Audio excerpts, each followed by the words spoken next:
PowerPoint presentation. My daughter looked at it last night and she said, "Oh, you took all those images off the internet just like our teachers. It's going to be boring." Hopefully it won't be boring. So let me just get this error message.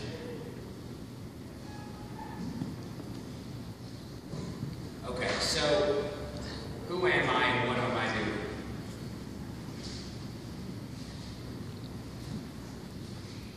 I can tell this is going to be slow. You know what? I'm just going to talk, and I'll use a PowerPoint presentation when we get to the pictures of the mall, which is what you guys care about. I'm from New York City. I grew up in New York. I never thought I would live in Dallas, Texas. I think I had probably never been off of a coast before I moved here. But I went to college. I majored in Russian literature, which was a fascinating career to major in. I graduated from college in the early 90s. It was right when everything was changing in the Soviet Union, turning into Russia. I lived there for a year, and then I decided I was going to get serious about my career.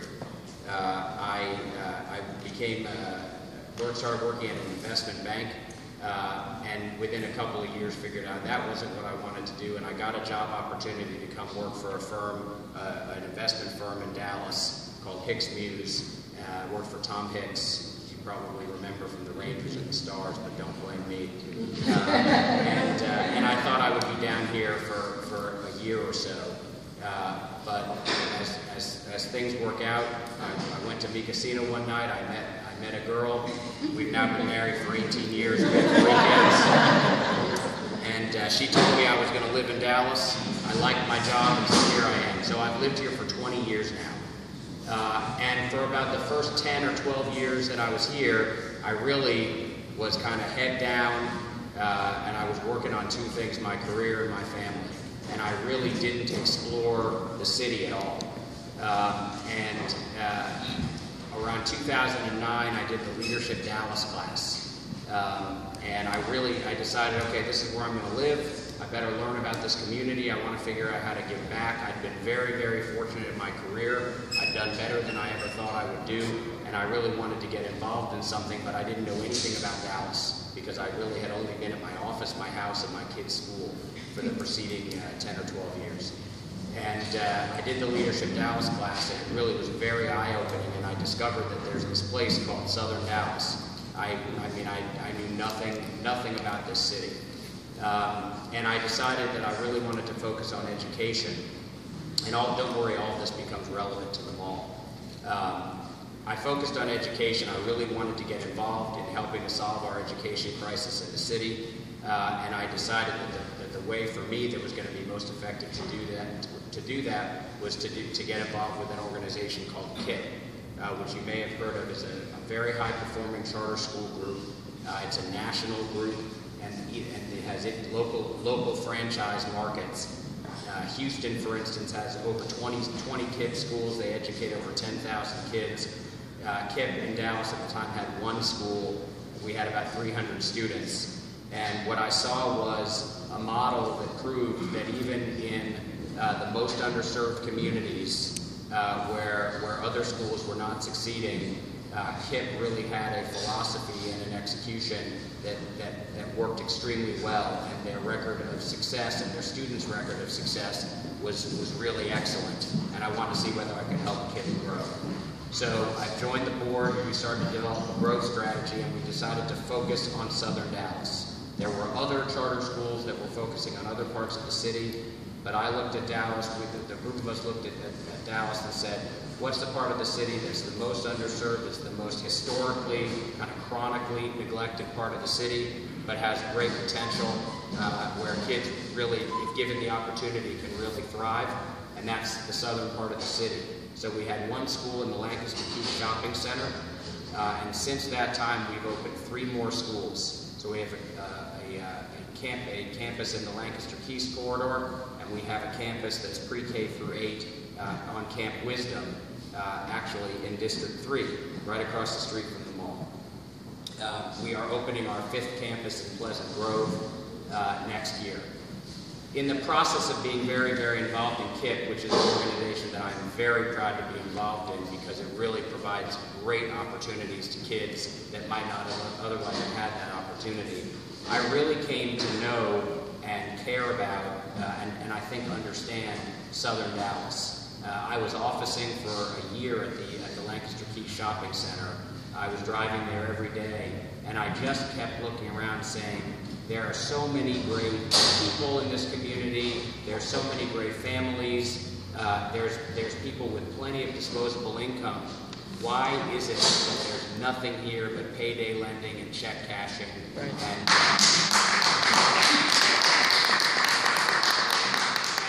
it just didn't make any sense to me. I kept thinking about it. During this time, I left my old firm. I started doing some other things. I hadn't really figured out what I wanted to do next. And every morning I'd get out of bed and I was thinking about KIP and I was thinking about Southern Dallas. And every night I'd go to bed and I was thinking about KIP and I was thinking about Southern Dallas, and I decided I wanted to do something focused on Southern Dallas. So it became pretty clear to me that the way to have the biggest impact was going to be through real estate, because there was such a glaring and gaping need for quality retail and entertainment options in that part of the city. And I say that part of the city, as we all know, it's an enormous area. But I was focused really on Southern Oak Cliff. I looked at buying the Lancaster Key Shopping Center. I wasn't successful in doing that, and then the mall became available. And I have no background in real estate. I've never done a commercial real estate project, but I looked around at that mall and said, wow, it's a huge amount of acreage. It's at the intersection of 67 and 20. The mall is actually viable. It's open. It may not have the best retail you've ever seen, but people shop there, families go there, and I think that if we provide something really high quality, that the community will respond. Now, my North Dallas real estate friends told me I was crazy. And I will tell you that I've never been called an idiot so many times in my life, because they are frankly ignorant about what's occurring in Southern Dallas. And I was told all sorts of things. There's gangs marauding around the mall is closed, the mall is falling down, crime's a huge problem. And as I looked into it and really did the work, what I figured out was Southwest Center Mall has the lowest crime rate of any mall in the Metroplex. Right. Lower than North Park, lower than the Galleria. Read the Dallas Morning News, you'd never know that, but that's a fact. The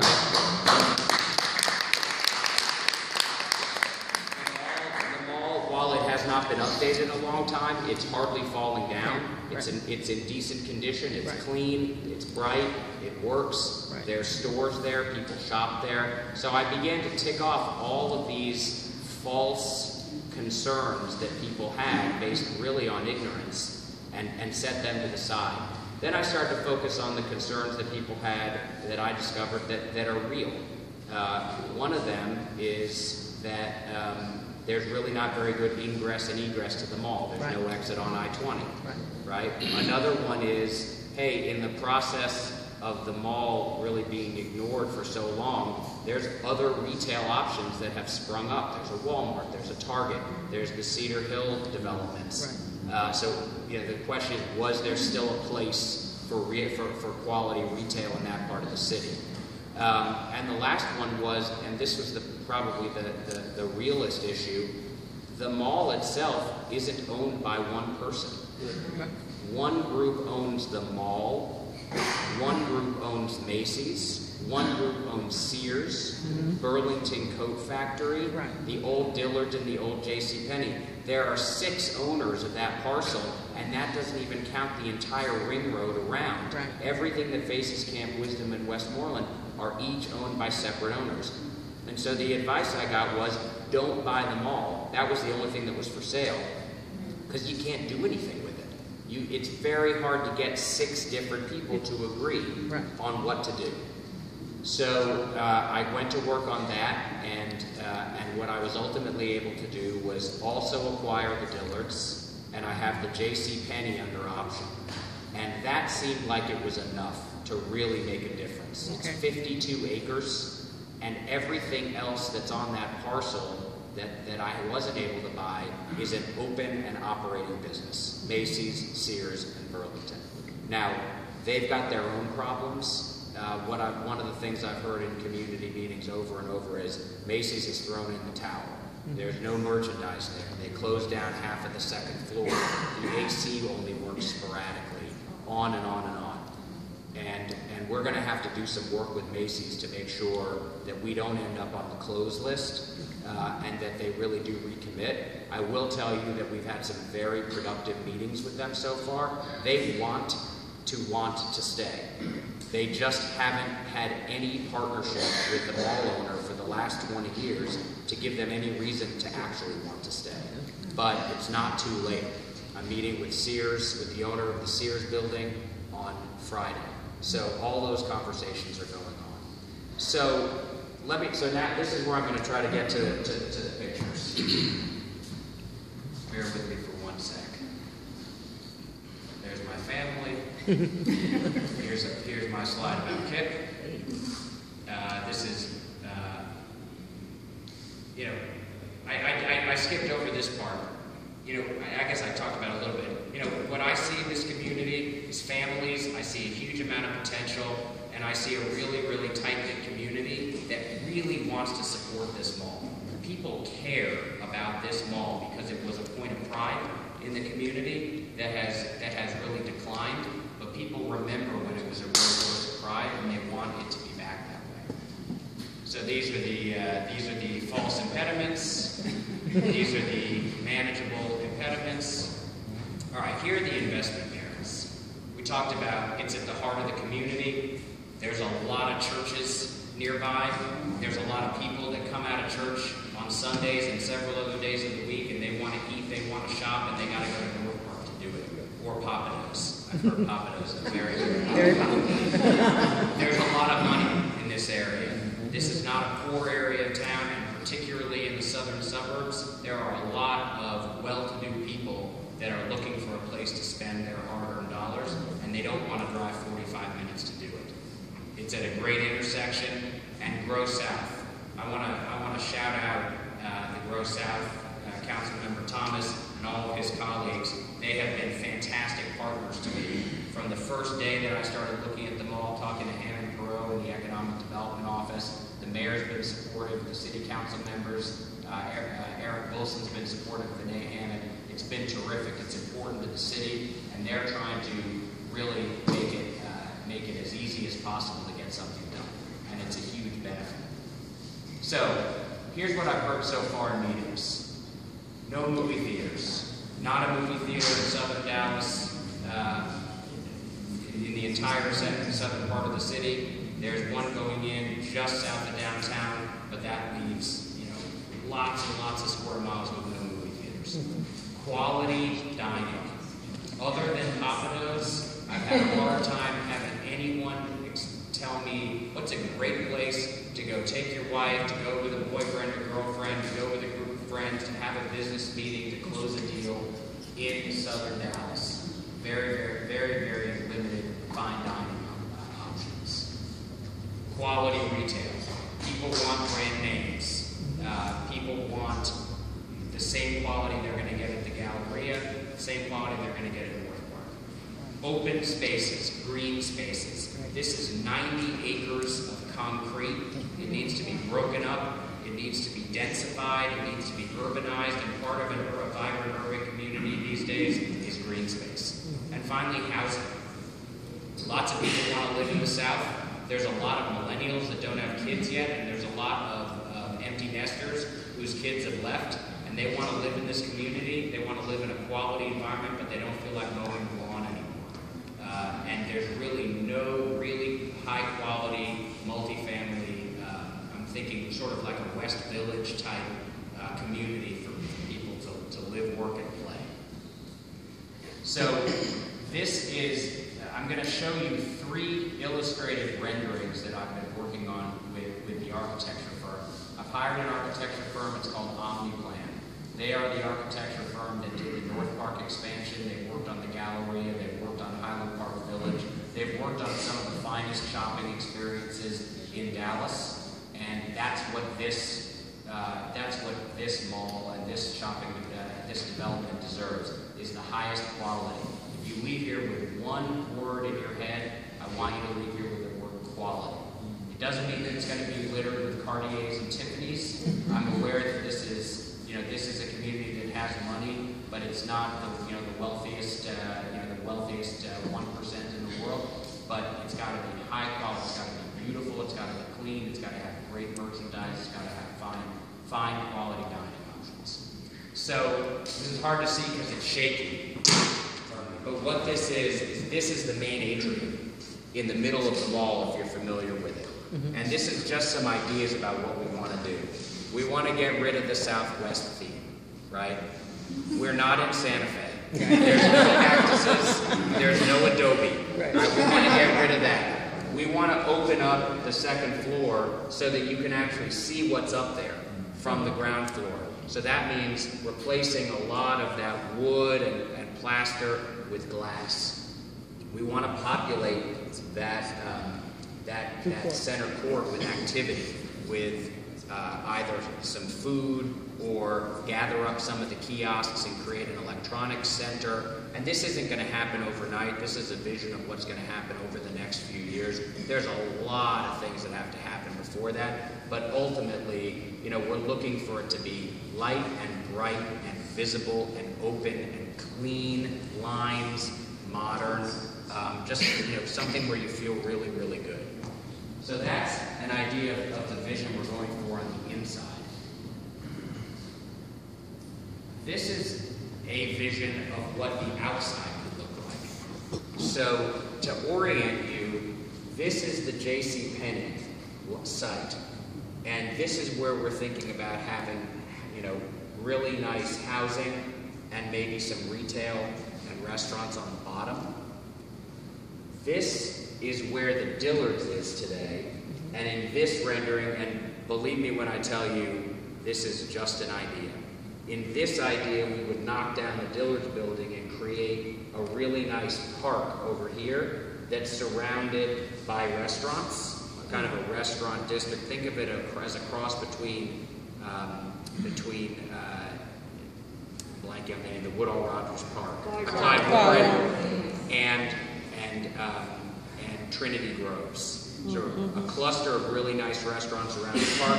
This is an idea for a movie theater right on I-20. Now, when I showed this to Macy's, they said, hey, why aren't you doing anything in front of our land, in front of our building? I said, you own that land. They said, we'll ground lease it to you. They said, we're not developers, but we want development around. So next week's rendering may have a lot more activity over here, and we may try to save the Dillard's over here and repopulate that with some kind of department store. So there's a million different ideas, but I hope what this conveys is, something really different than what's there. Landscaped, this is the Sears end where I don't have as much control, but they also want to redevelop. And then the last one that I've got is just a close-up of what that Clyde Warren Park the restaurant cluster would look like. Where you are right now is standing outside the Dillard's building, right where that guy was shot 3 or 4 weeks ago. That won't happen anymore. And you're looking up, and that's the mall. That's like a big glass entrance to the mall. And then these are the restaurants. And in this version, there's some loft housing on top. Again, just illustrations, but I hope I'm conveying the type of vibe we're going for. And there's so much land there. The possibilities are endless. Now, you heard talk earlier of a grocery store. That is absolutely on the drawing board. In this rendering, this is a grocery store. It's a 100,000 square foot grocery store. Essentially, the end of the mall is cut off at the food court here, knocked down, and then we replaced it with a new building that would have retail on the first floor and a grocery store on the second floor, because if you'll recall, the second floor is at grade at this end of the mall. Right. Now, we've talked to a grocery store about it, and they've said, nice drawing, but we don't ever want to be on the second floor. It's a nightmare to have a grocery store on the second floor because of all the refrigeration and all that. And by the way, we don't do squares, we do rectangles. So that's next week's rendering. It'll be something, something like having a street coming through here, a grocery store here, and then the housing over here. So, but I do want you to know that having a quality grocery store is an absolute priority. We've heard it in every single meeting. Grocery store, grocery store. And by the way, I think it's probably one of the things that can get the virtuous cycle going. One of the big issues that we've got is, where do you begin? You're not just going to announce one day, hey, we renovated, so all you retailers that had a terrible experience here and closed 15 years ago, come on back. They're not going to come back unless we really show that it's different this time. So we've started those meetings. One of the things, so what are the first things that need to happen? Macy's has to recommit, and they have to recommit with money to renovate their store. Sears has to say that they want to redevelop. We need to get a movie theater, something outside the mall that shows that it's a viable destination. And a supermarket is a way sort of disconnected from the mall to bring in some high quality retail that just begin to change the image of what this mall is. I can't tell you what we're going to call it, but I can tell you it ain't going to be Southwest anymore. I was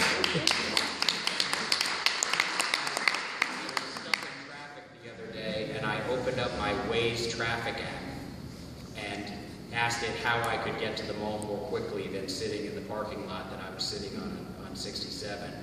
And it directed me, and when I got to the mall, Waze said, turn left into Redbird Mall. Even the Waze app doesn't call it out. So we want to bring something back with Redbird. I don't think we would call it Redbird Mall because we do want to signal a change, but something along the lines of Redbird Village or the shops at Redbird or Redbird Town Center or something. Redbird should be a point of pride, and so we definitely, and that's what everybody calls it.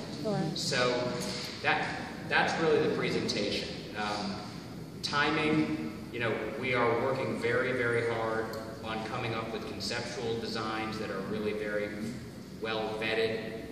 We are beginning to work with a retail broker who can sort of temper our enthusiasm about what's possible when with regard to attracting national retailers back to the property. There's a big conference, the ICSC conference, which is the International Conference of Shopping Centers. I didn't even know that existed before. In Las Vegas in May. That's going to be a very, very important unveiling for us, where we can show the world what it is we're trying to do and try to attract retailers back to us. And so sometime over the next year or so, we hope to have made enough significant progress to be able to announce that we're going to begin renovating and or vertical construction of new buildings. So that's my spiel, as my grandmother used to say. And what I really want to do is this last slide, which is hear what you have to say. Because I meant what I said. If you all and the community doesn't like what we've done, none of it matters. It won't have worked. So I want to hear from you thoughts, issues, ideas, anything you have to say. Well, what I'm going to do is first let's give Peter a round of applause. Before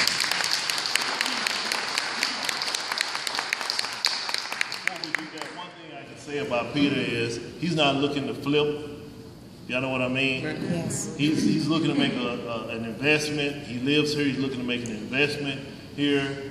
And so I want you to, I don't want you to even begin thinking, well, the guy who first started this out, he had all these plans and all these things, and then he's gone. That's not, he's already made a commitment to me, he's made a commitment to the mayor, made a commitment to Deputy Mayor Pro Tem Mary Wilson, who currently represents the area where Southwest Center Mall is. But he's made that commitment, and so I just wanted you to know that in his presence. Can I embellish on that a little second? Go ahead. Because I should have mentioned that. The difference between me and the last guy is that the last guy had no money in the deal. None. Someone else bought it, it went bankrupt. Someone else lent to it, it went bankrupt. They inherited it through the bankruptcy, and they hired Jack to run it, and he positioned himself as owner, and he made all the decisions like an owner, and he took a lot of cash out of it. But it was never a long-term investment, and his strategy was get every penny out of it that you can and put as little back in as possible, right?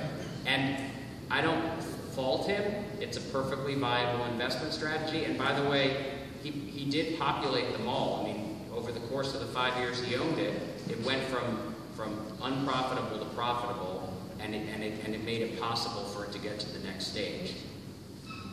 I have done this with 100% personal money. I have no outside investors. I'm not using other people's money. I didn't borrow any money. This is something I believe so deeply in. I mean, I put a substantial amount of my family's money into it, and I'm incredibly grateful to have enough money that I can do that. And I realize how lucky that is.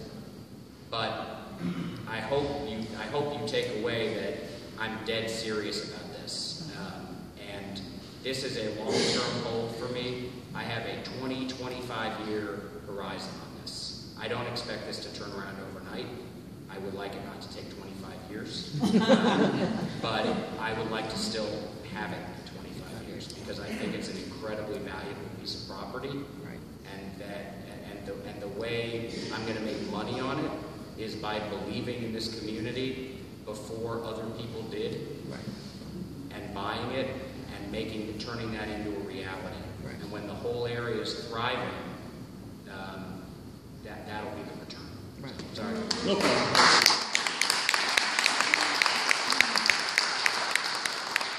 So what we're going to do is, before we take questions from Peter, we're going to let Peter. Take a seat. All right. And Payment is here, and so I'm going to have Payment, his partner, to come up, and Payment is the owner of the shopping center where Sac